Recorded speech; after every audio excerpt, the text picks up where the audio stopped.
All right, creatures of the night, welcome to episode 75 of Talking Taker, our encyclopedic exploration digging up the career of the greatest professional wrestling character of all time.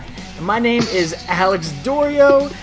I am one of your co-hosts, and I got my big fat plate of Schmidt's Family Barbecue right in front of me. I am joined, as always. You went without me? Oh man, I couldn't resist. You can hear that I am joined, as always, by my co-host, by my tag team partner, by my wrestling buddy, Mr. Travis White.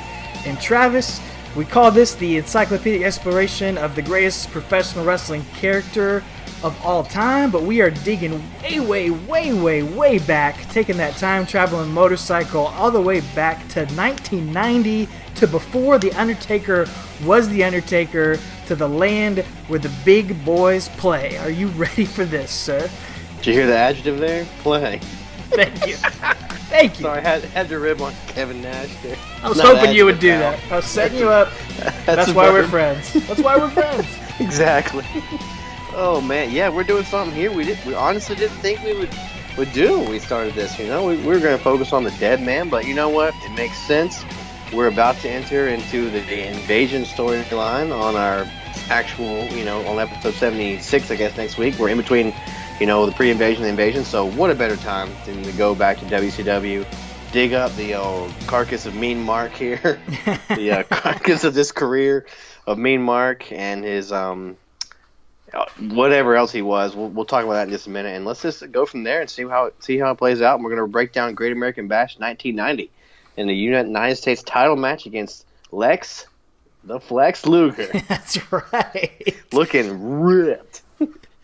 A historic match of epic proportions right here, and very interesting. Like you said, we're going to try to trace and try to find some links in the evolution of The Undertaker, and of course it is very timely as we get into this WCW period and this horrible abomination of a storyline of the WCW invasion that we're going to talk about. Some of The Undertaker's, I don't know if worst matches, but definitely they jump out to you when you're looking through the spreadsheet of all his matches, and you see some of these. They're head scratchers, and we'll try to dig through those. But first, like you said, we're gonna go back to WCW time, the real WCW times, and look at his entire career there, sort of in a microcosm. Try to go through it as much as we can, and also, of course, do what we do here, talk about one pay-per-view match and analyze it. So definitely his highest profile pay-per-view match of this run. And we do want to his last one before he leaves, all right? That's right. I think did he have another clash after this? I can't remember. I don't think he did, but I don't think so. I think but anyway, this is his last one before he departs for New York, as I said back then. And we want to give a special shout out to @Saint Ridley on Twitter, Saint Ridley Santos. He is the one who really spurred us on to it. He's been asking us to cover this match and this pay-per-view for a few weeks now. So we're finally going to do it. And I want to give a shout out to his wrestling podcast as well. It is the Heeltown Podcast @Heeltown Podcast on Twitter. You can find that on there. Their gimmick. Is that like a shoe store? You're thinking of the shoe show. Shoes? Yeah. Oh my man, Heeltown. No, their gimmick is they're going through every wrestling major show and pay-per-view ever. Period. God bless you, St. Ridley. Yeah. So they'll be doing that for the next 50 or 60 years of their lives. So. So like we said, let's take that time-traveling motorcycle way back. Instead of to 2001, we're going to jump all the way back, really here, to even before the year 1990, because we want to talk about really the origins of Mark Callaway before we even get into this WCW run, because he made his debut all the way back, according to the most reliable source on the internet, Wikipedia. He made his professional wrestling debut all the way back in 1984. Yeah, I don't know if it's 84, but I don't know. It's definitely around that time. I know Austin always says that he started in 89. He says Taker was a few years before him, so it could have been 84. Yeah. It was around that time. I know, 84, 85, something like that. But yeah, he was in World Class Championship Wrestling, which those of you who know your wrestling history, that's, that's World Class. That was in Dallas, and they operated out of the Sportatorium. I know Steve Austin talks about that place. Bruce Pritchard talks about that place. I've heard Taker talk about it on interviews too, just how great the Dallas Sportatorium was for wrestling and just what it meant to the history of wrestling. And unfortunately, it's been demolished since then. But yeah, apparently Mark Callaway started in about 84 under World Class, and I believe his name was Texas Red. Texas Red is one of the names he went by, and then later... Sounds like a hot sauce put on your barbecue. Like Red Hot and Texas Pete had a baby. I could totally see the Undertaker selling hot sauce as a side gimmick here. Now like he's Joe kind of semi-retired. Joe Dirt. Exactly. He's basically Joe Dirt. Kicking wing. He sells snakes and sparklers. Yeah. Fireworks. I can see Taker doing that nowadays. That'd be great. I would love it. Interestingly enough, I don't know if this is true, but again, going off the Wikipedia page, it says that his first match ever was a loss against Bruiser Brody, which, if that's true, what an incredible way to get into the business. And I think actually pretty fitting because, I haven't seen a ton of Bruiser Brody. I read a book about Bruiser Brody, a biography about him a few months ago that was pretty interesting. It had a lot of interviews, people talking about his career. And the more I read about it, the more I thought about The Undertaker. Obviously, we were doing this podcast at the same time, but so much of their personalities outside the ring, as well as their intensity, their passion for the business, really reminded me of each other. And I imagine Taker probably spent a lot of time there, got to know him a little bit in that territory. And the book did say that they did wrestle each other back in the day. I don't know if that was actually his first match, but it did talk about them having matches with each other. But what a cool statistic if that's actually true. And like I said, pretty neat to see the way those men's careers parallel with each other. You can definitely see a little bit of his influence in The Undertaker, in the way he works, especially as he began to shed that dead man character a little bit. Oh, yeah, absolutely. I would love to somehow find some archive footage of them. I can't find any of it online. I saw that on Wikipedia as well. I couldn't find any of it, but man, that would be fun to see. Even if he's a young green Mark Callaway, just to see him in the ring with Brody would be fun. Because Bruiser Brody was something else, man. Something else for sure. And he definitely stood out in the crowd, and so does Taker. Even when he was red-haired, jabroni here back in 1988 or 84, whatever it is, It is amazing how strikingly red his hair was back then, too. Oh, it really was, yeah. Booger red, Texas red. Yeah. That was his distinguishing characteristic for sure. And how pale his skin was as well. That as well, yes, for sure. We will get into that. He's got a bit of a Sheamus feel to him. I hate to say it. Oh, golly, red hair and pasty. No. No, I hate Sheamus. No. Oh. Well, Mark Callaway, whatever you want to call him, Mean Mark, Texas Red, he did go on to some other companies after World Class Championship Wrestling, including the USWA in Memphis, because that was when USWA became that when World Class. I think when Jerry Jarrett bought World Class, right, and he had Mid-South, and he bought World Class, and then that became the USW, I think, once it merged. So they didn't call it the Alliance, I guess. Man, they had money on their hands right there. Yeah, what a lost opportunity. Because I think also Continental Wrestling would have been in. I think that was in Texas and Kentucky area. That was Mid-South. I don't know that. I think that to me, what I understand, the names Continental Wrestling and Mid-South are interchangeable. But then once Jerry Jarrett bought World Class, they merged it and it became the USWA. And him and Lawler ran that territory, from what I understand. So okay. Yeah, Taker was there as the Master of Pain. Another name that didn't quite stick on, right there. Oh man, I don't know. What do you like better? He came out to jump around by House of Pain. That would have been fantastic. I could see that.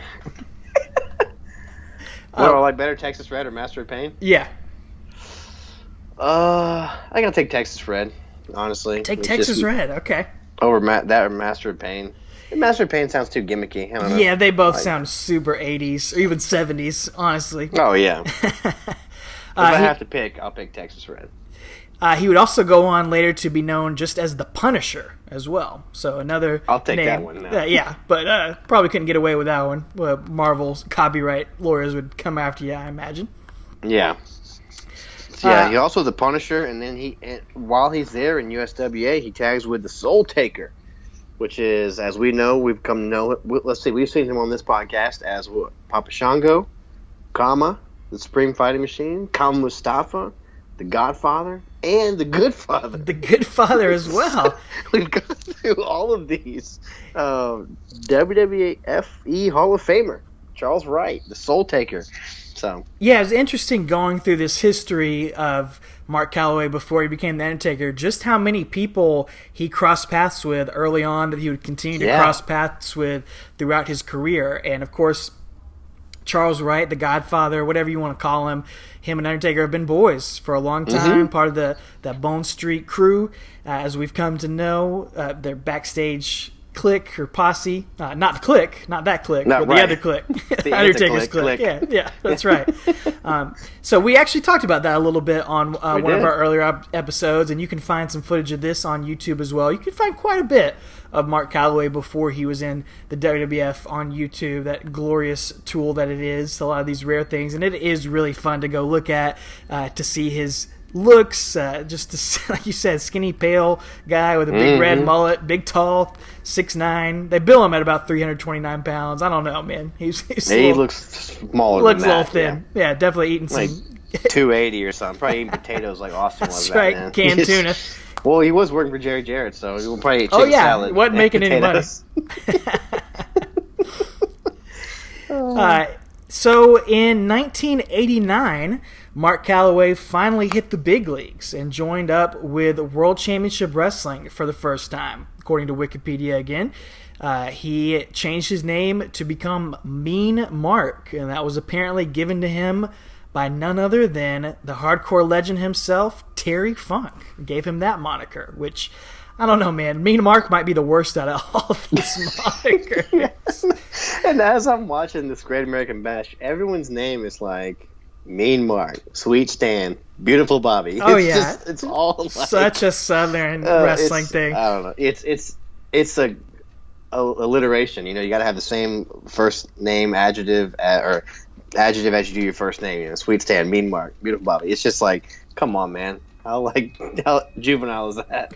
But to be completely honest, I kind of miss it too. I kind of miss that, and nowadays there's just so many guys that's just their name, and it's hard to even tell them apart. Some of these guys in NXT, or now there's NXT UK, and it's just so many guys on the roster, and this is something we're going to talk about later on, I think. But just there's a distinct lack of character, a lack of gimmick, and it helps so much to set people apart, and maybe even something as simple as a nickname like Sweet Stan or Mean Mark could do that. Mm-hmm. Yeah, because and sometimes they'll call him Mean Mark Callis, but I don't know, that name Callis kind of drops off as I was watching some of this stuff and reading through about some of the stuff. So definitely Mean Mark is probably the trademark name they had, or I don't know if they trademarked that back then.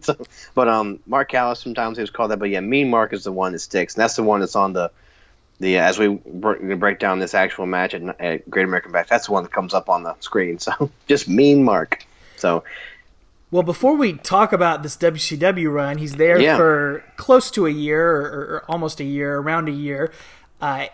He also competed in one other very legendary company, a company that's gained a lot of momentum in America over the past few years, New Japan Pro Wrestling. Undertaker had a few appearances there, and Travis, I know you watched one of these matches doing some research for this.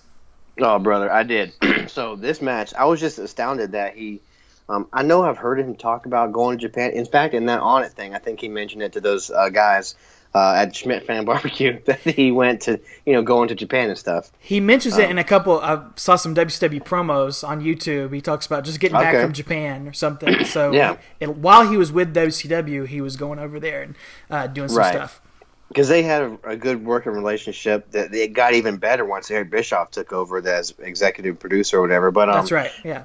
Back in the '90s, New Japan, Taker goes over there. Excuse me, Mean Mark goes over there, and I watched this show. I found it. We'll try to put up a link to it on our social media, but it didn't have like a official name. It was just called, what I could find was just NJPW Hiroshima, and it was March 19th, 1990. Now I'm not going to sit here and break down the entire match like we're going to for Great American Bash, but I want to just hit some highlights if that's fine. So it's Masa Saito, which if you know anything about Japanese wrestling, that name should stick out like a sore thumb. Like you got Masahiro Chono, you got Riki Choshu, and you got Tenzan, and you got Masa Saito. He's a big name back in there. Absolutely, yeah.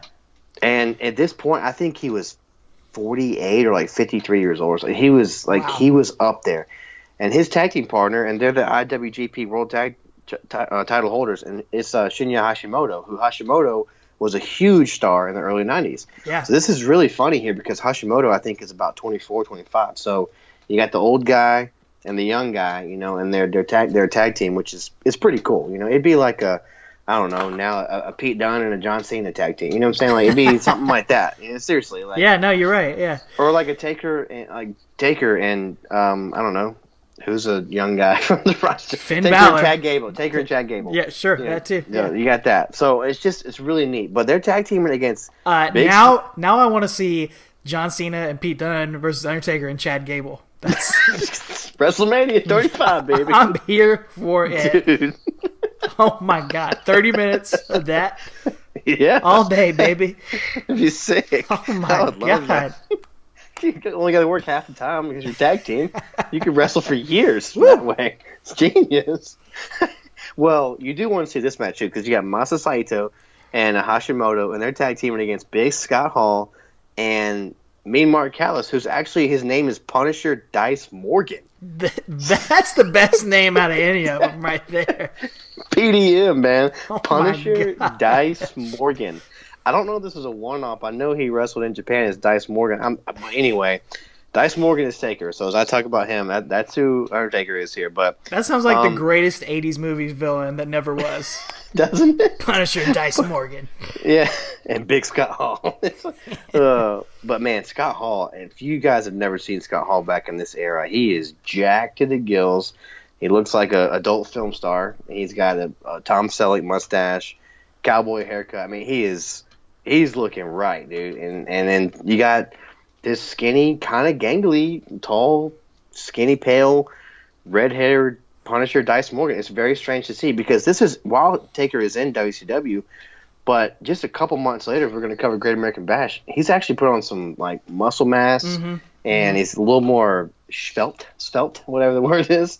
Once we get to Great American Bash, but here he's definitely kind of skinny little rail guy. But I found this online and I was just intrigued. I can't recommend this match enough. It's so funny to see how far he's come, and it's really cool because Taker looks like Bobby Budnick from Salute Your Shorts. I don't know if those of you remember he could that. be his dad, 100%. Yeah, he could be Bobby's dad, Budnick's dad.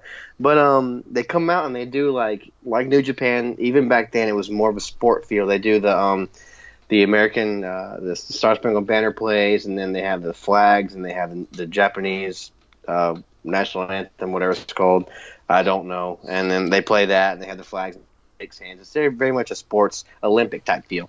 But I just want to hit some highlights real quick. Is that so? Taker starts the match out with Hashimoto, so you get the two young guys there. Because I think even at this point, I think Scott Hall is probably maybe 5 or 6 years older than Taker, honestly, in real life. So yeah, should be. Yeah. But Taker, man, Dice. He's got a lot of great fire and charisma here right at the beginning. It's very different than what we've come to see, and I guess his finishing move at this point, or one of his signature moves, was the claw. Like he does it on people's heads. Like what's that? Like not the nerve hold on like the shoulders, but the claw. The like iron claw. Yeah. Yeah, like the iron claw. Like the Von Erichs. Right. From World Class, So, which his finisher in WCW was the Heart Punch. So, but here he's using. We're gonna the talk claw. about the Heart Punch here. Yeah, we are.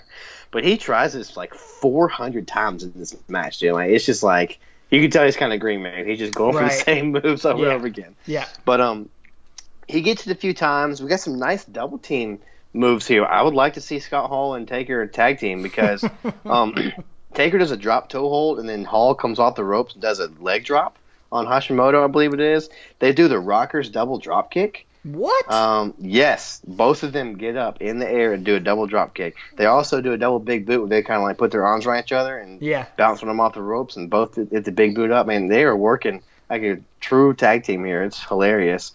Scott Hall hits the Razor's Edge just as like a transitional move. Gets a 2 count. Yeah, it's really cool. Immediately drags the guy away and locks from the Scorpion Deathlock, which is just so cool. Yeah. Man. To see Scott Hall doing that, because those of you who don't know, that match or that move was shown to Sting by Riki Choshu from New Japan, and he called it the Scorpion Hold, and so Sting brought it over and it's called the Scorpion Deathlock. So anyway, it was really neat to see that, and it's just kind of a regular move. Scott Hall does Boston Crabs on everybody too. Taker does hit Old School, and we've come to know it. It's a little less theatrical than what we know of now. We'll talk about that too as we hit the Lex Luger match. He hits the running diving clothesline about 6 times too. Also a gut wrench powerbomb, which is kind of neat. But the finish this match comes when Taker eats a super kick from Hashimoto, and then Scott Hall gets double suplex and then DDT'd, and then Hashimoto hits a spinning wheel kick on him, and he pins Scott Hall while Masa Saito is basically beating the crap out of Taker on the outside. So it was really fun to watch. I really do recommend it, but the one thing that blew me away the most was just how good of a tag team Razor and Taker were. Like, golly. Well, I'm glad you brought that up, because that's a great point. You know, we've talked about this year, 2001, that we're covering, in the midst of covering on Talking Taker, is his tag team specialist year. We're getting to see him and Kane really work this tag team all year long. And we've talked on the show how surprised we are at how great Taker is in this tag team role, how awesome he is making the hot tag, working the crowd. And it's funny to look back now and see that he really cut his teeth as a tag team wrestler in these early years, because as we transition into talking about this WCW run now, that's what he was brought in to do in WCW. He became a replacement in the Skyscrapers tag team, which was Sid Vicious and Dan Spivey. Sid got injured, and Mean Mark was drafted into the tag team to take that spot and become the new Skyscrapers. So that's where we first really got to see him in WCW, and it's just really fitting to watch him in this role. And 11 years later now, in that time, he's getting to shine again with his brother Kane in this big man tag team role. Really, really funny to see how it all works out like that.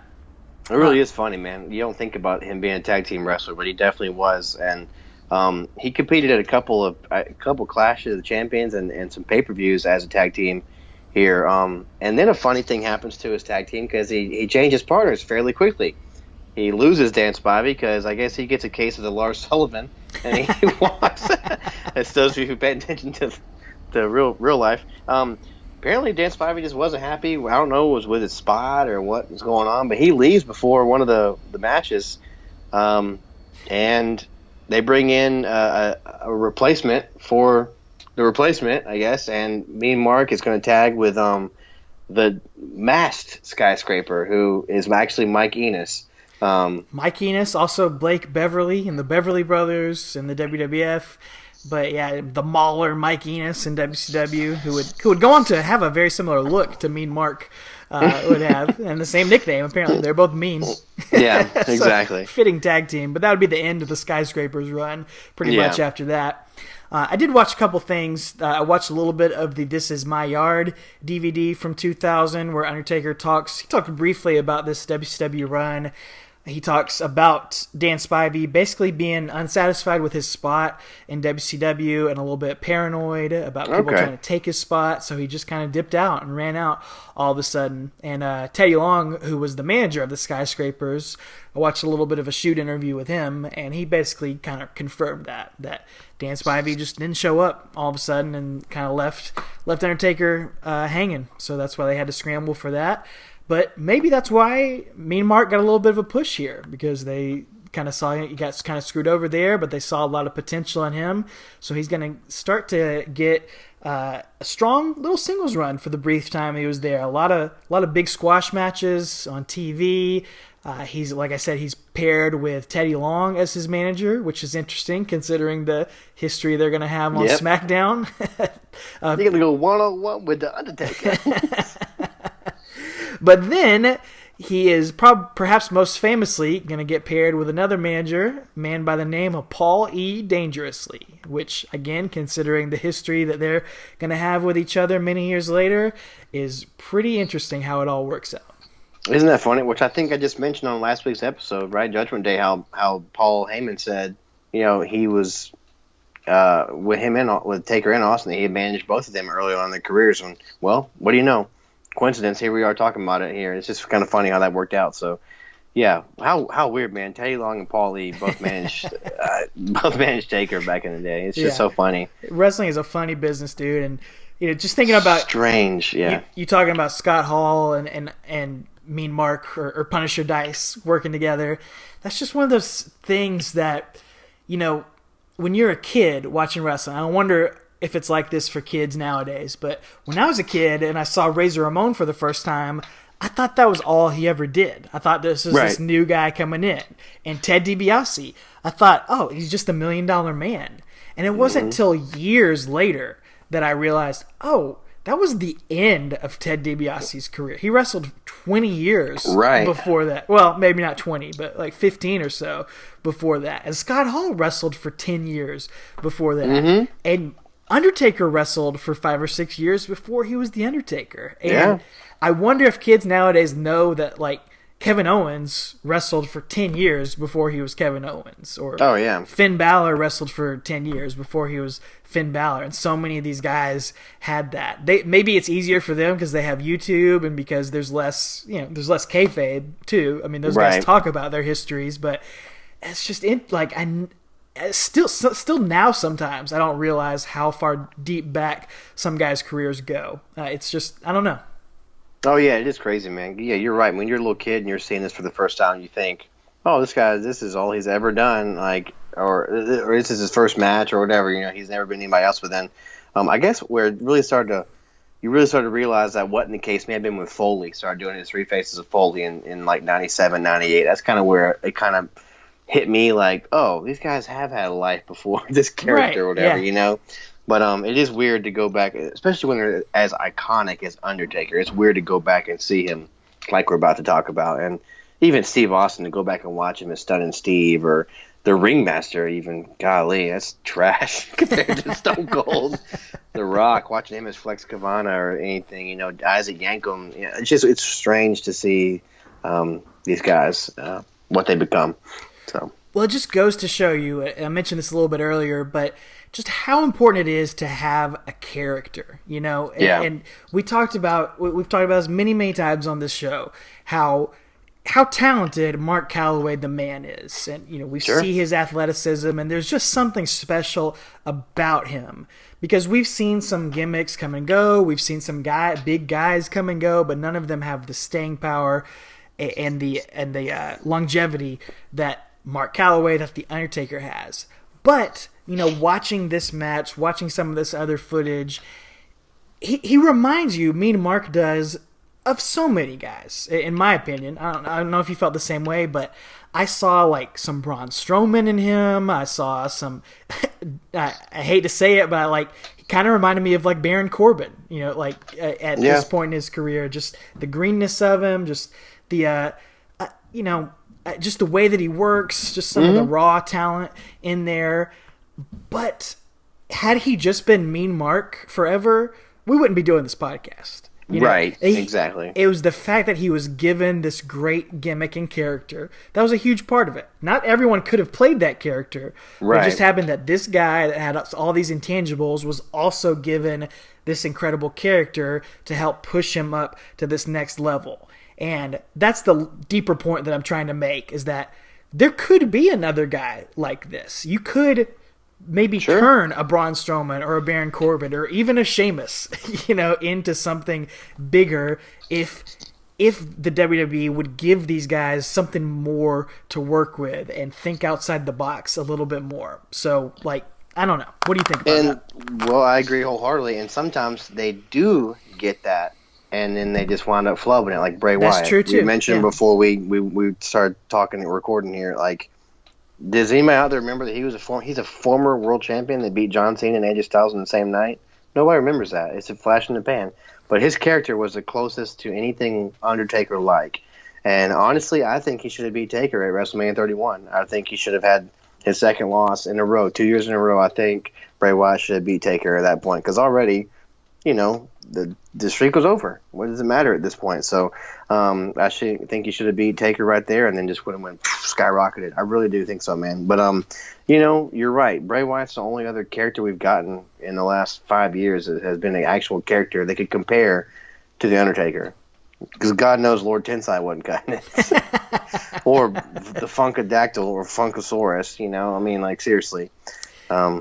Yeah. But anyway. You can give the guys the characters, you're right. But if you're not going to protect it or do something with it or make it special, then that doesn't matter either. It's just that he's an anomaly. He's in the right place at the right time because he has a career in WCW, but he hits the bricks and he heads north, Shortly after this show we're about to cover here, he hits the bricks, and he got the right character, the right thing put on him, and they did protect it. We've gone through some dark times here. We've gone through the ministry. We've gone through the shoot promo in his black sweatpants outfit in the middle of the ring. We've gone through stuff like that.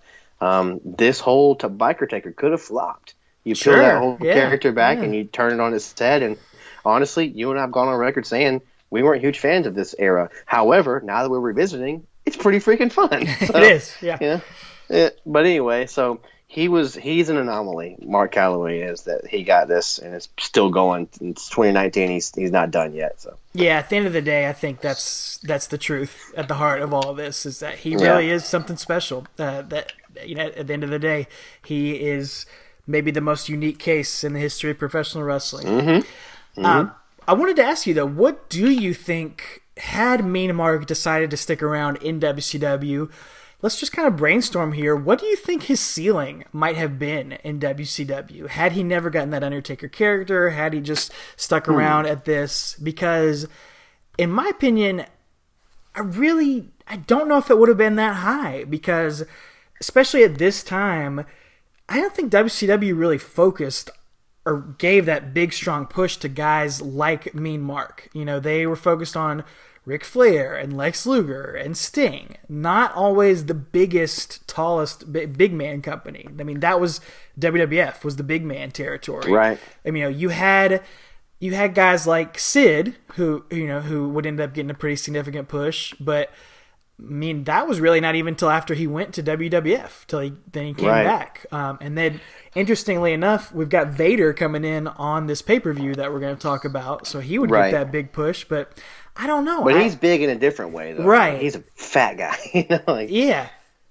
I think Taker would have or Mean Mark would have hung around the TV championship, U.S. championship era, scene, probably. I think this was... Because we're going to talk about this U.S. Championship match against Lex Luger. I could have seen him taking it from him eventually, and hanging right there, maybe mixing it up with Ricky the Dragon and, Steve Austin when he comes in and stuff like that. Maybe having some good matches. But, yeah, I don't think he would have gone up to the upper level. I can't see him in there with Flair and Sting and even Vader at this point in his career. Would have been strange. Or Harley Race or any of those guys, those older world champions. I can't see him mixing it up with them, so... Weird to think about. He could have been in there with those guys. Yeah. Here's a hypothetical. Could he have maybe ended up as a Four Horseman, perhaps? Maybe had he stuck around for a couple of years, he could have been in that 1993 iteration instead of a guy like Paul Roma. I could totally see him in that Barry Windham, Sid, big guy horseman role. That could have been something really interesting. You know what? I forgot Sid was a horseman until this pay-per-view. Yeah. Watching it. But yeah, Taker could have slid in there for that. They had so many different iterations, but he just didn't have quite the pizzazz that Barry Windham had at this point, which is weird to say because he's definitely better than Windham now, but Barry Windham's freaking smooth in the ring, man, when you watch him. God, especially at this era, he's ridiculously good for a big guy. So, yeah, it would have been interesting to see what he could have done, man. Really neat. Well, let's talk briefly about what he did do in WCW. I wanted to go through some of the major shows that he was on, the Clash of the Champions and the pay-per-views. As we mentioned earlier, Mean Mark came in with Dan Spivey as the new Skyscrapers, and they actually put a pretty good beat down on the Road Warriors at Clash of the Champions 10.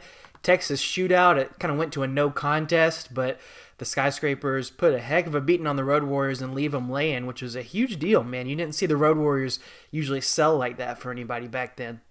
Right, that's huge, man. Road Warriors would get that win back at Wrestle War 90. Well, sort of, because that's when they faced Mean Mark and the Masked Skyscraper in a Chicago street fight. So that pretty much did the Skyscrapers in right there. One TV match that I wanted to point out was that Mean Mark had a time limit draw of all things with my least favorite wrestler of all time, Mike Rotundo, a.k.a. IRS. God, man, he was thinking of TV shows even back then.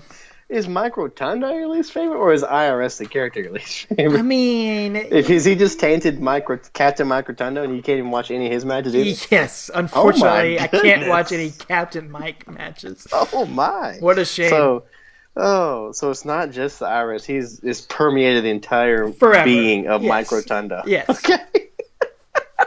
I didn't realize that. Well, Taker went Broadway with Mike Rotundo. Good Lord. On NWA television, so...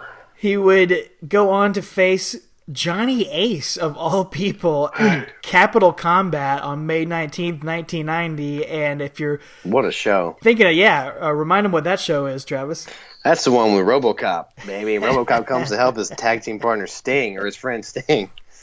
Oh, my goodness. I can't believe that's real. Oh, it is real. And then heading into this... Idea. How about you beat me? Going into this show at Clash of the Champions 11, getting some momentum, Mean Mark defeated Flying Bryant on June 13th, 1990. So, you know what? That's a big win, though. Honestly. Sure it is. Flying Bryant had something behind him, man, and he opens up this Great American Bash show, and it wasn't just a squash match, man. That's a big win, even at that point.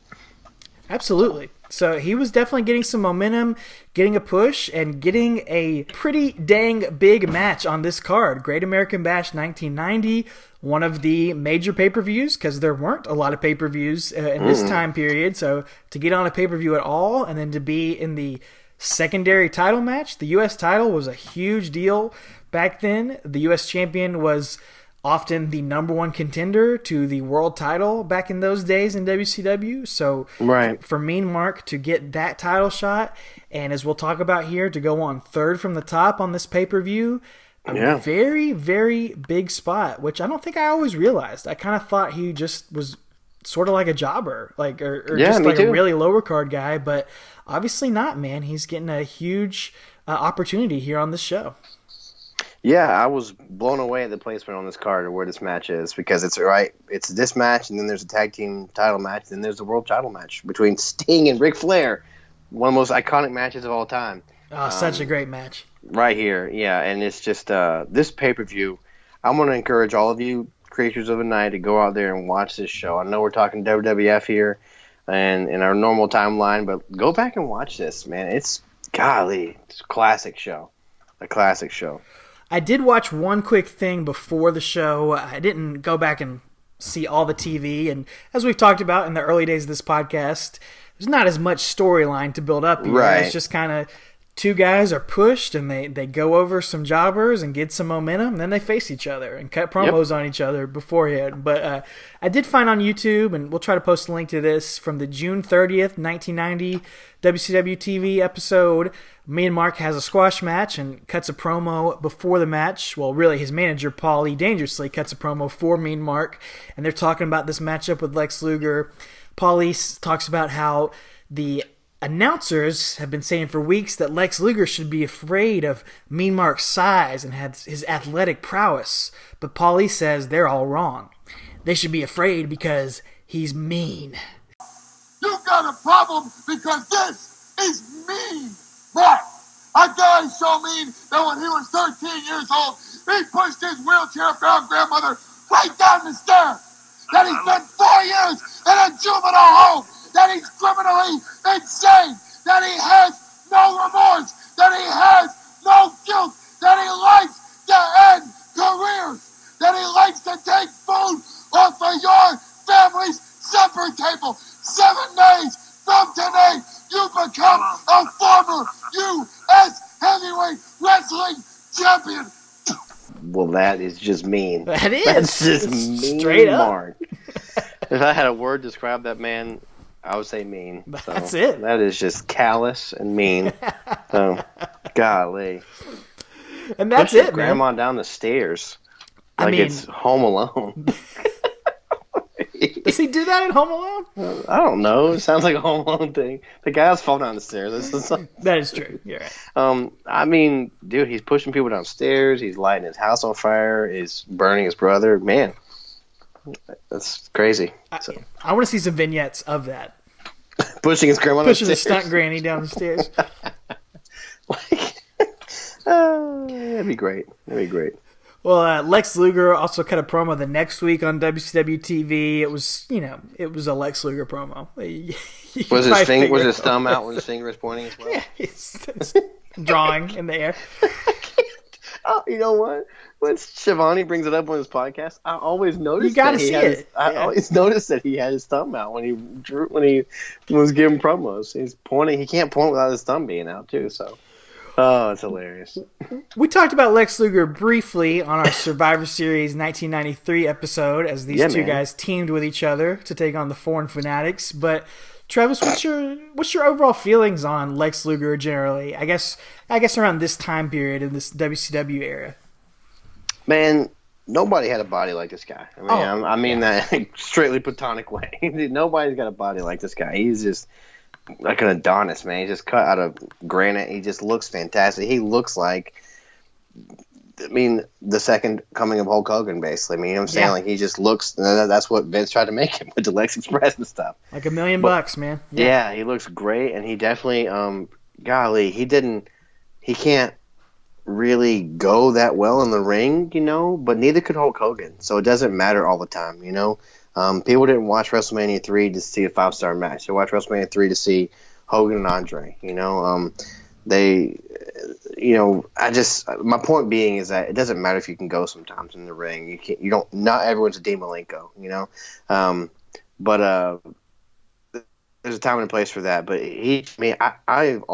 I'll give Lex crap for stuff, but like pointing his finger in the air and waving around. But like Lex Luger, he's an icon, man, in the business, and I appreciated some of his crap near the end of his career in WCW. Yeah, the I love total that stuff, package, man. The total package, the thing with like his little Iron Man like logo on his pants, and him and Perfection Stasiak. So that stuff was great to me, man. It's weird. The one thing that sticks out as weird to me about Lex Luger's career is that he beat Hogan for the title before Sting got to during the NWO storyline. That doesn't make any sense to me, but he did, so it shows how much they thought of him. You're right, and it doesn't make sense, but that's one of the most excited I've ever been watching live wrestling. I'm sure you were, dude. That was, oh my gosh, that was awesome. Yeah. It was so surprising. It was so fun. Yeah. I've always got a soft spot for Lex Luger. I've talked about my Aunt Kathy briefly on the show before. She was the first family member I knew that liked wrestling. She loved WCW back in this time, and her favorite was Lex Luger, man. Flexi Lexi. Yeah, man. And exactly. I wish I still had it, man. I had a total package Lex Luger hat, like 80s trucker hat.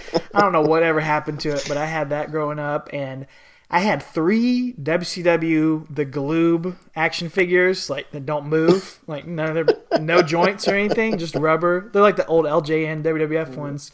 Yeah. I had a Sting. I had a Tom Zink, of all things, the Z-Man. And I had a Lex Luger.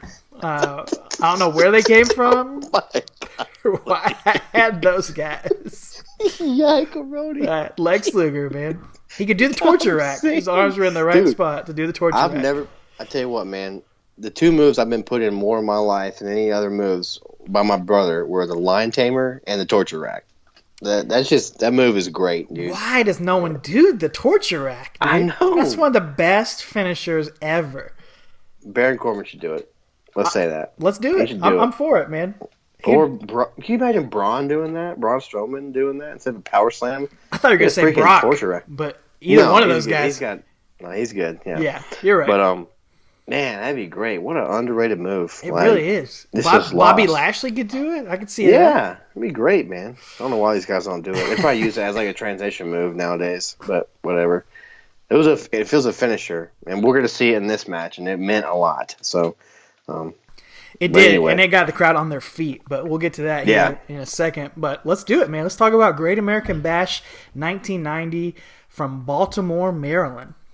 Yeah, Baltimore Arena, man. Baltimore was the home of Great American Bash. I guess just the rich history of America up there, and and Baltimore, and I guess it's that Northeast style. And they got the Great American Bash. These opening graphics are absolutely phenomenal, man. Goodness. The subheading is Great American Bash 1990 New Revolution, and it's funny to see like there's a lot of these new guys go over these older guys on this match. I'd like to give the results away for this pay-per-view, if you don't mind. Please talk about the card for this show. But tell me about your thoughts about the opening though. Those graphics, they're just incredible, man. You got good. Sting and Ric Flair's heads on like Thomas Jefferson and George Washington body. I loved it, man. Like the American flag and the stars coming in with all the superstars faces in it and stuff. It's like Steiner Brothers coming in with the stars on their face. It was awesome, including man. Mean Mark. He's one of the guys in the opening. So again, getting a big push right here. Yeah, so it means something when an opening. We're gonna get Bob Caudle and Jim Ross on commentary and Gordon Solie on interviews, man. So that's a change of pace for us. Talk about that, yeah, man. Bob Caudle. I didn't think we were gonna talk about him. You know what I realized listening to him is how much a young Tony Schiavone sounds like Bob Caudle. Yeah. It's weird, but if you don't mind, I'd like to break this card down, dude. This what a freaking card. This is fantastic. We got, again, I've already mentioned, one of the most iconic main events of all time in WCW history. Sting defeating Ric Flair for the big gold belt. I mean, that is just, it's fantastic. And dude, that match, it's only 12, 13 minutes. Yeah, and that is, it's perfect. That is one of the best crowd reactions you will ever see. Not just hear, but see. If you go watch that match, when Sting gets the pinfall, you see that crowd erupt. It's everyone talks about when Foley wins the title and Austin comes out and helps Foley win the title from The Rock. Mm-hmm. And that is up there too. That might be number one.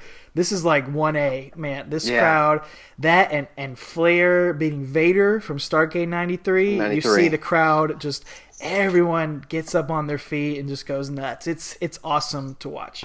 Yeah, it's like you said, to watch. You can watch it on mute and still get that same feeling from the crowd. It's crazy. That match, I can't understate or I can't overstate how great that match is. But also, I mentioned Flying Brian's gonna beat Buddy Landel, the Nature Boy, Buddy Landel. How do they have two Nature Boys on this show? They both have robes and blonde hair. I don't get they look that, identical. Man. But dude, they're bookending in the show here, man. They got one at the beginning and one at the end, and they both lose. So, your boy Captain Mike Rotunda is gonna beat the Iron Sheik. Oh my God. I watched that match, bro. It's awful. I'm so sorry. Captain Mike's got a little anchor on his pants. The Iron Sheik 73 years old at about this point in time? Probably. My. He's not getting around great. And then we get a match. It's Doug Furnas, who is pretty much the second coming of Lex Luger. This guy's physique is ridiculous. I forgot how ripped Doug Furnas is. I really liked Furnas from the Fun in ECW in the late 90s. Yeah, and WWF. I didn't really care for them in WWF, but I liked them in ECW. They didn't do too much, yeah. He beats Dirty Dutch Mantel, bro, and it is... Dude, Dutch Mantel, you cannot tell. And even JR says, I can't tell where his hair ends, his back hair starts. His back hair. He's like Prince Albert, man. It's disgusting. Harley Race, 7-time WWE or WCW or NWA champion, beats Tommy Rich, another former champion. Dude, I was looking at this card. I did not know Harley Race wrestled in 1990. Me neither. That blew my mind, man. Yeah. I had no idea he was going to be on this card. Tommy Rich. Yeah, dude. Wildfire Tommy Rich. I've seen him wrestle at Nashville Fairgrounds a few years ago. So it's great. Guy's autograph in Augusta. He didn't wrestle that night, but...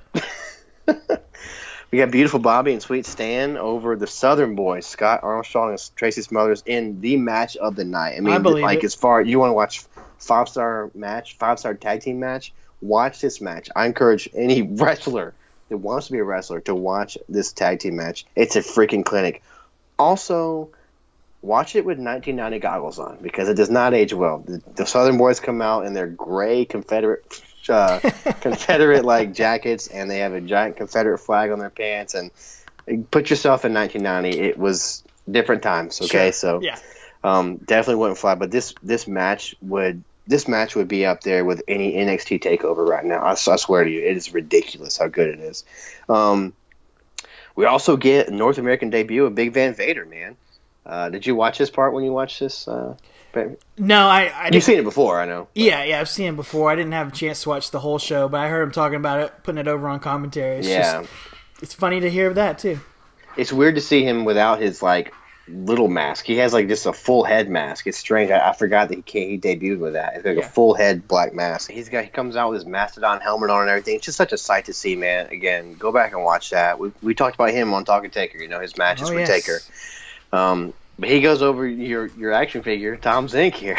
Z-Man. Yeah. Tony Schiavone's most handsome favorite wrestler. So. We also get another great R.I.P. to both those guys, dude. Yeah, I know. Sucks. The Steiners beat the Fabulous Freebirds, who were wearing, like, glitter and, like, they look like cross-dressers, man. It's incredible, dude. Like, also probably wouldn't fly nowadays. They look like, golly, what's that guy in Dalton Castle almost, but, like, really turned up to 11. It's crazy, dude. They're great. But, again, that match is awesome. We also see the quote-unquote debut of a future Undertaker WrestleMania opponent in El Gigante, looking like a freaking Giant Power Gonzalez. Ranger. Yep, Giant Gonzalez. He tags up, listen to this, Paul Orndorff and the Junkyard Dog to take on the Horsemen, which Barry Windham, Arn Anderson, and Sid. And that match is actually won by DQ when you throw someone over the top rope. Remember, that was a DQ back in those days. So silly. Yeah. We got Doom over the Rock and Roll Express. Those of you who don't know who Doom is, that'd be Butch Reed and Ron Simmons, a.k.a. Farouk, who we've covered plenty on here. We've covered him with the White Savior match here on Talking Taker. And then we got this U.S. title match. And then, again, just, man, some freaking Hall of Fame caliber talent right there. Some, not El Gigante and, you know, Mike Enos, Mike Rotunda, but he'll go in. Is he already in his IRS? No, and he never will be. He will be, dude. No, absolutely not. Yeah. But anyway, just seriously though, look at all the good pay-per-view, and look at all the guys we've covered here. Like you said, Elegante, Giant Gonzalez, Ric Flair, who we're going to talk about in the future, Farouk, IRS, Ron Simmons, IRS, Vader. There was another one, I think. But anyway, yeah, dude, look at all those guys that he would go on to have history with. Really, really neat to see them intertwine and to see them in these earlier roles. Yeah, we'll cover a little bit of Arn Anderson here when we get to the Ric Flair match, too. So Sid was the other one I glossed over. Sid, we talked about him. But yeah, so this match goes on, third from the top, like we said. But there are a couple promos that we get to hear from these guys earlier in the show. Yeah, earlier I didn't make too many notes about this. I made it in my head, I guess you could say. But Paul Dangerously, I guess is his name, Paul E. Dangerously. He gives a little promo standing next to Mean Mark. Mean Mark is doing his best 1980s Bond villain heel. He's like, mugging at the camera and clenching his fist. Yeah, that was his big thing he did. Yeah, yeah. His right hand has a fingerless glove on it, so that's his heart punch hand. So he's rubbing it, like an evil villain would or whatever, and he's just kind of standing there. But basically, Paul E. has a Lex Luger shirt with him, one of those ones that just has like his face on it, they were big in the 90s. Has one of those. He's like, I got this shirt here. I don't know, maybe toilet paper, but I'm not quite sure. But he throws it at Mean Mark, and Mean Mark goes to like rip it in half, but I guess it's not like cut, and so he does rip it a little bit, but it's kind of crappy the way he rips it. It doesn't go like he wants to. He's no Hulk Hogan. No. They didn't cut it there a little bit, so it would rip fine. But anyway, that's going to lead into the next interview that Lex Luger is going to cut. Basically, Paulie's just like, we're going to tear you apart tonight. Tear you apart with this shirt. So he tears a shirt. So. Yeah, and Lex Luger cuts a promo with Gordon Solie right before the match, and he kind of alludes to that, kind of makes fun of Mean Mark for not being able to tear the T-shirt there. Well, I'll tell you what it's going to be. The electricity is in the air now. Next up, the total package, Lex Luger, defending his U.S. title against me, Mark, and you've got the added faction of Paulie Dangerously. You know, as far as I'm concerned right now, the talking's over. It's not too hard to tear a t-shirt apart. It's be a lot harder to tear this man apart and this belt from around my waist. And Paulie Dangerously, you stick your nose in, you're going to get your clock clean, baby. That's nice. You should clean his clock out. Yeah, that's not a bad thing. I think he means it metaphorically. I don't know. Oh, my bad. I missed that. He also goes on to talk a little bit about Sting, his buddy in the main event tonight, and how excited he is for him, how he's going to watch his back. But yeah, that's going to do it for the talking. The talking is over. We're going to get to the match right here as Mean Mark makes his way out first. He's got his black vest, black chaps, black tights, red knee pads. Like you said, the one fingerless glove on his wrists, the red mullet, a little bit of a red beard coming out, and man, what a look! It looks like one of the Blackjacks, man. Like, yes, crazy. He does. That's like, exactly what it looks like. Yeah. Definitely Texas or like style, man. Like with the chaps and the underwear underneath. It's just weird looking. Can you imagine the gong hit? Like, we should go back and have the gong hit and like show this entrance and like how unmenacing it would be him walking out like this. But I don't know, man. Times were different there, but it's just funny to see him. It just shows you how much he really committed to that Undertaker character. Oh yeah, like it was such a stark change of pace. Like you almost wouldn't recognize these two guys. Yeah. Well, he comes out flanked by the psycho yuppie from Wall Street, Paulie Dangerously. What a nickname, man. He's billed at 6'9", 319 pounds, and the announcers are really putting over his size, talking about him as a giant, as a monster, as that's his biggest strength is his size. I'll tell you what, if you're interested in any kind of collegiate credentials from any wrestler, just go watch a 1990 pay-per-view with Jim Ross calling it. He'll tell you every guy on the roster. Every last one. Where they competed in high school and college. I've never heard more. It's like an ESPN analyst, dude. He is just on it with all these guys. Well, he goes into that about Mean Mark, and where he played football and everything, and talks about it with Lex and his, basically giving how good of an athlete they are outside the ring as well. So how this is going to be a nice athletic competition here. But it's funny because he does mention as Lex is coming out, he's got his fantastic theme music coming out in these neon pink tights, dude. Woo! Yeah, man, and so many mullets here, man. Everybody's got a mullet. In fact, JR's like, I think he's got a haircut today. How can you tell? But he's talking about how Lex usually has a size advantage in his matches, But he's not going to. He's going to be fighting from underneath, which is pretty cool to think about. Speaking of hair, JR is riffing on Paulie, joining the hair club for men and making fun of him. And he does that all match long, just hating on Paulie Dangerously, which is hilarious considering their roles and the stuff we're covering in 2001. And the commentary just bickering with each other the whole time. It was always there. It was funny how it just mirrored what we're going over currently, too. It's just so funny. If we wouldn't have gone back and seen this, I wouldn't have remembered that they actually got at each other all the time. So it's really funny. They did. So, well, this match, ladies and gentlemen, not a lot of breakdown, not a lot of wrestling moves and stuff, but a lot of wrestling holds. So we're going to see a collar and elbow tie-up. Leads to them trading wrist locks back and forth, basically. Dude, if you're into wrist locks, then this is the match for you, man. 6 stars if you like wrist locks. It's 6 minutes of wrist locks to start off with, man. Hammer locks. Yeah, lots of those types of things. But, it was very... especially the first 5-10 minutes or so. Well, it's about 12 minutes long, so like the first 5, 6, 7 minutes... It reminded me of just going to your local indie, man, your local neighborhood indie, and watching this. Just is such a basic standard match, and that's not a complaint. It's just because you just don't see matches built like this anymore, where there's the wrist locks and the stalling, and Mean Mark's going to complain that Luger pulled his hair and worked to the crowd for a few minutes, and it's just slowly building up to really getting into the match. It's not this sprint. They've got 12 minutes, so they're going to, wrestling, especially back then, wasn't all about flashy moves and stuff. It was this carny show, and that's what they're doing here. Yeah, very true, man, very true. And it goes to show, and just how, well, I'll talk about this later too, probably, but just how if you're invested in the characters it doesn't necessarily matter if you're a Dean Malenko or a Chris Benoit or Kurt Angle in the ring, because, again, those guys had good characters as well. But I'm just saying, sometimes, because the crowd's in it for this match. It's weird. They've seen a lot of good stuff all night, but this crowd is in it for this match, even though it's not like, Mean Mark has only been on the scene for a couple months, but they're still invested. It's a high-profile match. U.S. title meant something, too. It's against Lex Luger, so the crowd's in it, no matter what. So we got some Paul E. Sucks chants, which is pretty cool to hear. So I didn't remember sucks being a word like back in the 90s, like early 90s. This far back. It's starting to come into fashion then. Yeah. But that's another point, too, is that Mean Mark's got Paul Lee with him, and Paul Lee was over. Paul Lee was hated. Exactly, yeah. And so, whether or not Mean Mark was over so much, at least he had Paul Lee with him. Exactly. And that's the point of having these managers that are established. You can just stick them with anybody, and that person's automatically going to get the rub from him. Yep, absolutely. Well, we do see Taker.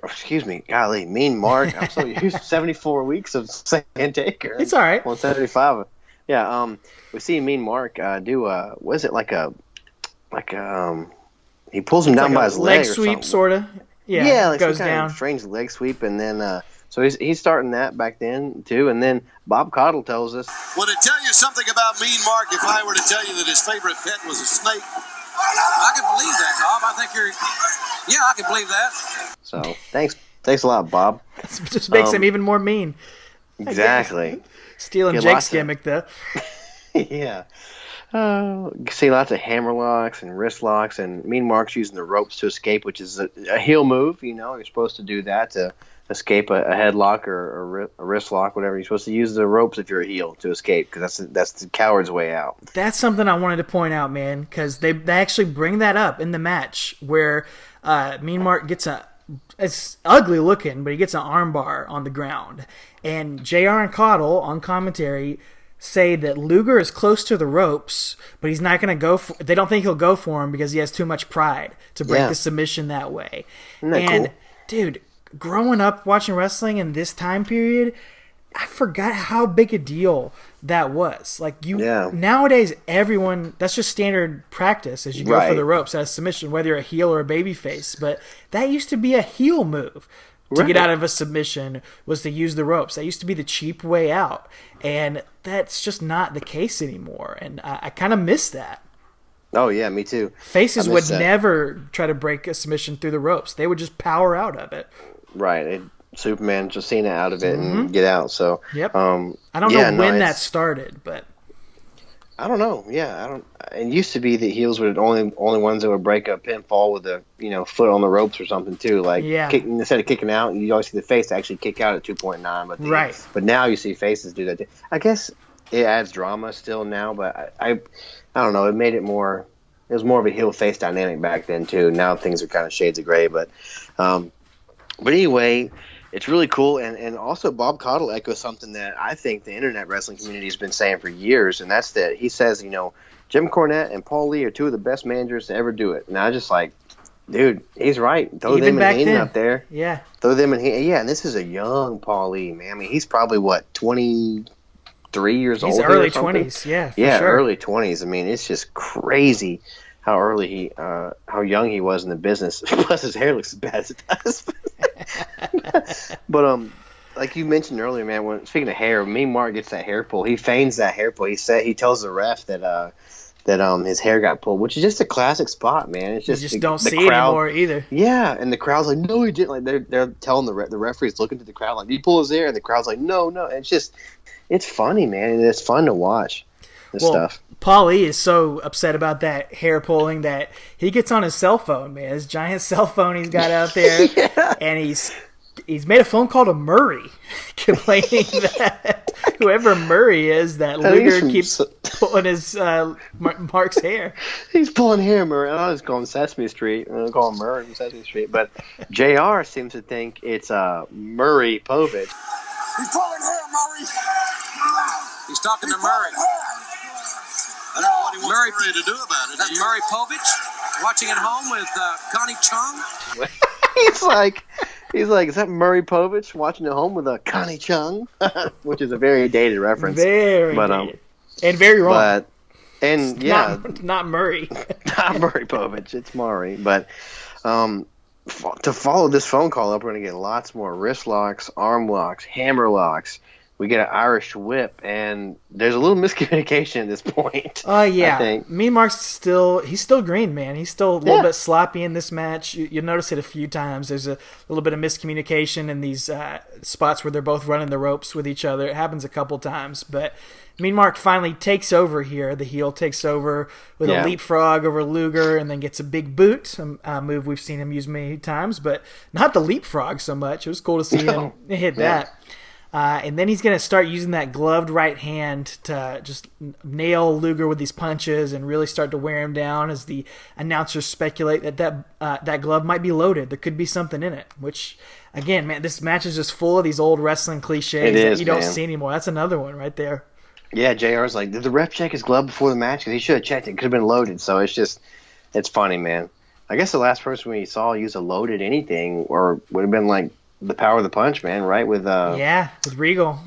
Well, and we'll see him to use it a little bit after that with his chain. Remember that? But Chris Kanyon with the book, the brick. Oh, wow, 2000. Yep. But no, seriously, it's been a long time, 2000s since anybody's done anything like that. So it's time to bring that back. I agree. Why not? Well, at some point here, after this, like you said, big boot and jumping over Luger, which is great. That's when he does that arm bar, and like you said, he's also pulling the tights, which looks like he's giving him a wedgie, but he's pulling the tights. But the commentary is like, he's trying to hold Luger back from getting to the ropes and trying to cheat and get leverage. But I just thought it was a neat little heel touch, pull his tights. But then Mean Mark's going to go for old school. Yeah, glimpse into the future, heads to the top. He doesn't do it with the same pageantry and the same crowd work that he does later on. He actually does it really quickly, but goes to the old school. And if you go back and watch some of these other squash matches, he actually would do the rope walk into an elbow drop a lot of times in those matches and use that as sort of a finisher as well as the heart punch. But here it's kind of like what Xavier Woods does now, where he walks the top rope and jumps off. And man, look at that, Xavier going back to Mean Mark days to get that move. On one of the ones that I watched, the dude he hit the elbow drop on was like honestly more than halfway across the ring, and he just jumped all the way across, which is crazy. I mean, he was a big guy, and that sort of move in the first place is cool, but to see a 7 foot tall guy do it is even cooler. Oh yeah, absolutely. They start to go outside here. Luger starts to fight back with some elbows, but Mark ducks as Luger comes running at him with a clothesline, and Luger kind of goes flying over the top to the floor, and Mean Mark's going to work him over on the outside for a while. Yeah, knocking his head off the steel guardrails and the wooden stairs, which I don't remember them being wooden, but JR points out how wooden they were. Yeah, makes the point. And it goes over the announce table and hits his head off of that too. And it's funny because Paul Lee walks over to commentary and he's like, I want to be in the wrestling business. That's what happens when you're too close to the action. Yeah, well, you need to both brush your teeth and use a little mouthwash. It's so funny to see them go at it, man. I love it. So we need them back together in 2019. God, it'd be great.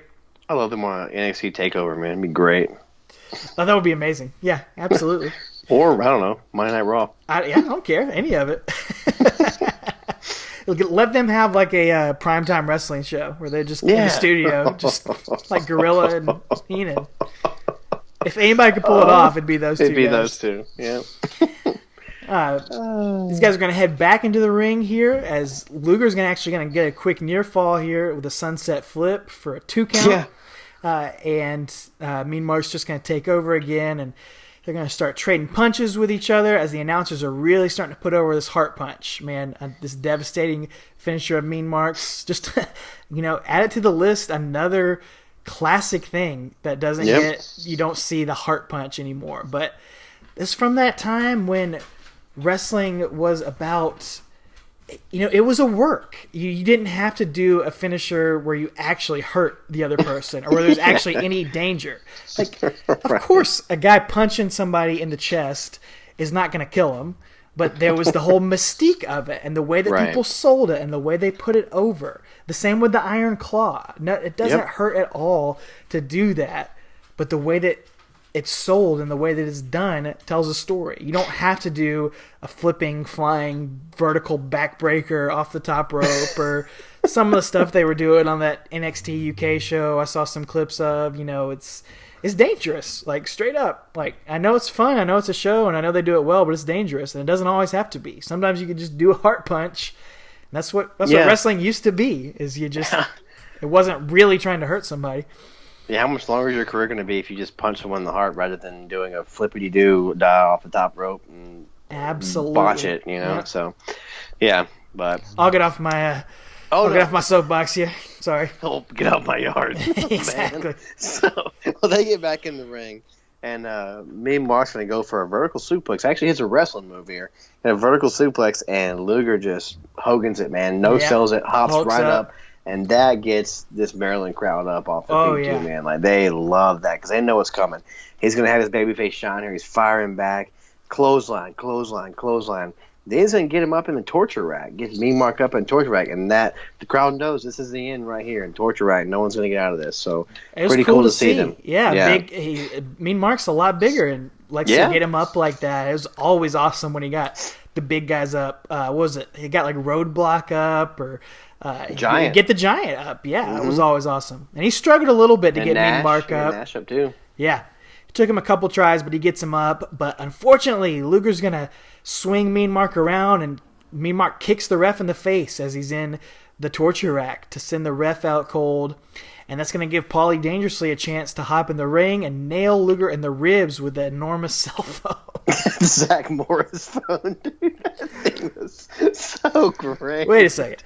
Did Paul Heyman have a Zach Morris phone, or did Zach Morris have a Paul Heyman phone?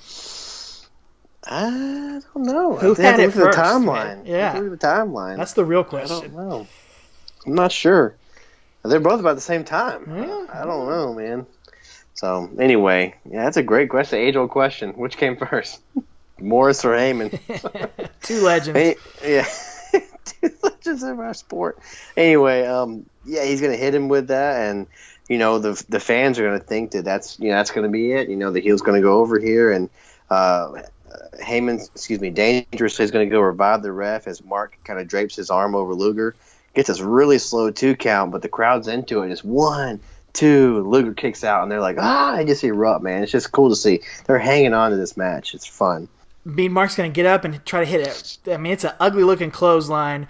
And starts to signal for that heart punch, grabbing his fist, working to the crowd right there.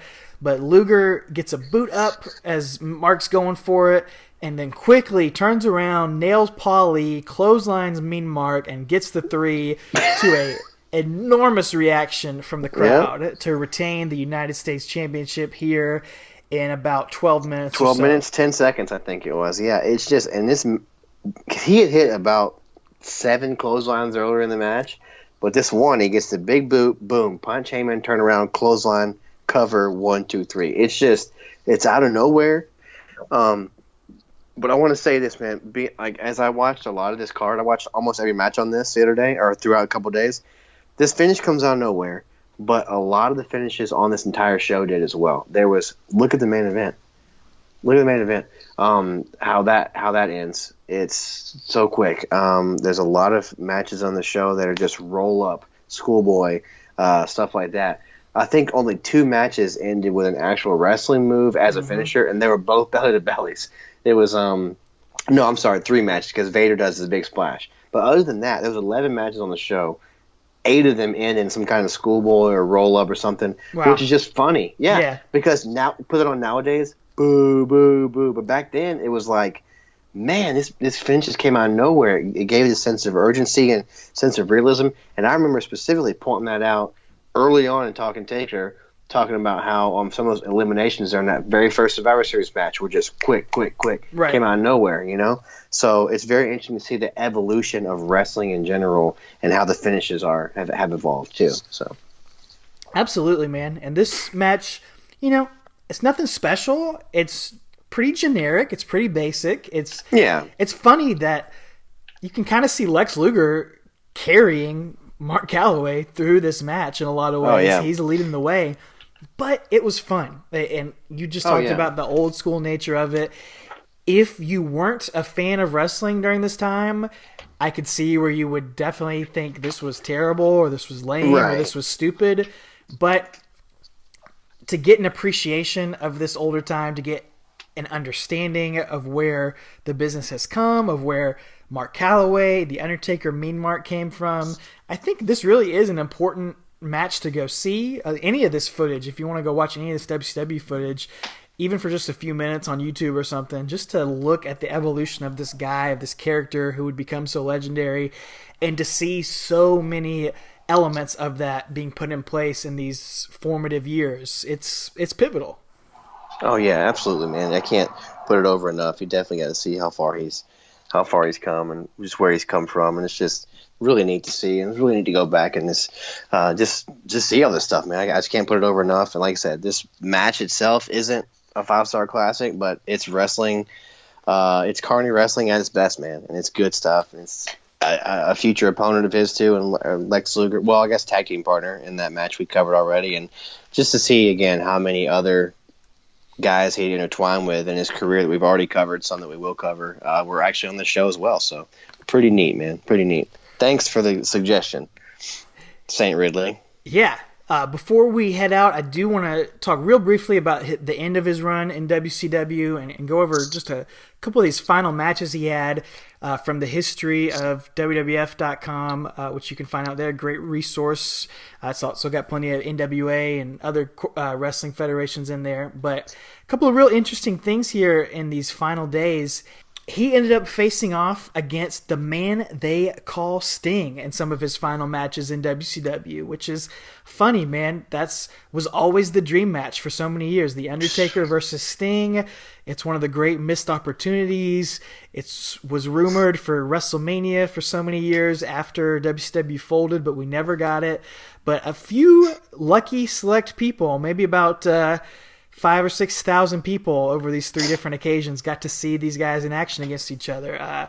In Fayetteville, North Carolina, on August 30th, 1990, Sting and Lex Luger took on Mean Mark and Moondog Rex. Holy cow. What a tag team match that is.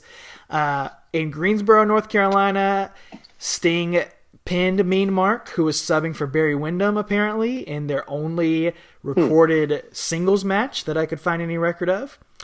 And then the next night, those were actually the only 2 times they took on each other. The next night, September 2nd, 1990, in Knoxville, it said on the history of WWF.com that Sting defeated Harley Race, who subbed for Mark Callis, because allegedly Race was put in Callis' spot because their match the night before was so bad. So Harley Race had to come in and save the day for Mean Mark. Well, that's quite I can't imagine that. I don't know. In 1990, Harley Race? Yeesh. That's true. Now, there is a video on YouTube that purports to have footage of Undertaker and Sting facing each other. If you search for Undertaker versus Sting, there is a video on there. Do not be fooled, people. This is, and you go through the comments. I've seen it posted other places. It's a pretty decent edit together that makes it look like it's Mean Mark versus Sting, but it is not actually footage of these 2 guys facing each other. It's clips of Mean Mark versus some jobber in neon green tights with bleach blonde hair, but it is not Sting. But the guy edits it to where it looks like highlights of this match, and you see highlights of Sting in a very similar outfit, given some reaction shots in the corner, but it is not footage of their match together. Yeah, definitely not. You had mentioned it before we went on air here, and I went and saw it and spotted it in about 10 seconds. I was like, oh, this isn't real. But kudos to that guy who tried to put it together. But yeah, cool. Man. And what a missed opportunity. I remember how, and we'll get to this on Talking Taker. Was it like February 10th, 2012 or something like that? People thought it may have been Sting coming in instead of Taker. Taker came back, I think it was, and it was that like graveyard promo and stuff, and people thought it was going to be Sting coming in. So yeah, but man, I really wish we would have gotten that. Oh, yeah. I really, really thought 2011, WrestleMania 27 in Atlanta. Somebody mocked up, I remember, I probably still have it saved on my computer, some mock-up of a poster for those two guys where Sting's like, it's based on the Dark Knight Joker. He's like holding up cards, one with the Undertaker's face. He's like holding it up over his eye like the Dark Knight poster. It's awesome, and God, what a missed opportunity that would have been. And we've probably officially passed the possibility of that ever happening. I think so. It's a shame. It's a shame. It really is. But anyway, well, if you were there at Great American Bash in Baltimore, please let us know. Golly, this is going way back. So please let us know. That would be cool, there. Man, if anyone's out there. Yeah, for sure. We'd love to hear about it. And what a freaking card you saw that night. So. Golly. So good, man. It was awesome. We want to hear from all you out there, all our creatures of the night. You can always hit us up on all the social media channels, Facebook, Twitter, and Instagram. And, of course, the big news of the week, Travis, is that our boy, The Undertaker, we've seen him on Instagram. He's now officially joined the Twitterverse as well. At The Undertaker on Twitter. I may have to come out of my Twitterless self, shed my skin, and come out there. I mean, we need all the help we can get because our goal here, we got to get The Undertaker to follow us on Twitter or on Instagram, on both. Come on, Mark. That's all we want. We just want you to follow us and to go out to eat barbecue with us and to do a 6-hour retrospective podcast with us on your entire career. That's all we're asking for here. Not too much. That's all we're asking for. That's it. That's all we want. With all seriousness, some of you other guys have spotted him on Instagram, or Twitter, and immediately, tagged us in your tweets to him and stuff. So we would love to have support and help. We don't want people to troll him, please, by all means, but we would love to have all you guys, all of our fans, and your help. Try to see if we can get him to follow us and just tell him what the show's about. We're not making fun of him at all. I mean, we definitely do at some point. But that's not the goal. Maybe a couple of his outfits. Sure, but that's just what he asks for sometimes. So, hey, we've all got some regrettable outfits in our past. Exactly. I have some of my currents, so that's all good. But anyway, it's just seriously, we'd love to have him.